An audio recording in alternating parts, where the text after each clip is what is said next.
2021 ராசிபுரம் சட்டமன்ற தேர்தலில் திமுகவை சேர்ந்த டாக்டர் மா மதிவேந்தன் வெற்றி பெற்றிருக்கிறாங்க. அதிமுகவை சேர்ந்த டாக்டர் வே சரோஜா தோல்வி அடைஞ்சிருக்கிறாங்க. இவங்க முன்னாள் எம்பி எல்லாம் இருந்தவங்க, முன்னாள் அமைச்சராகவும் இருந்தவங்க.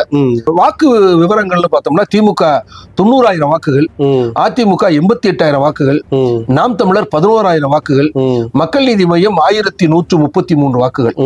இங்கு திமுக கூடுதலாக 2,000 வாக்குகள் மட்டுமே குறைவான ஜெயிச்சிருக்கிறாங்க.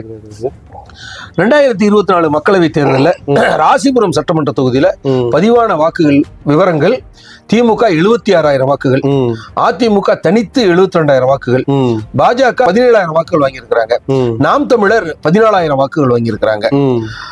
அதிமுக பாஜக கூட்டணி இந்த ரெண்டு கட்சி இணைந்து பெற்ற வாக்குகள் பார்த்தீங்கன்னா 89,000 வாக்குகள் வாங்கியிருக்கிறாங்க. இங்கு அதிமுக பாஜக கூட்டணி கூடுதலாக பெற்ற வாக்குகள் பார்த்தோம் என்று சொன்னா 13,000 வாக்குகள் வாங்கியிருக்கிறாங்க. ராசிபுரம் சட்டமன்ற தொகுதியில் அதிமுக கூட்டணி 2026 வெற்றி பெறுவதற்கு வாய்ப்பு இருப்பதாக கள நிலவரம். திமுக கடுமையாக உழைக்கணும்.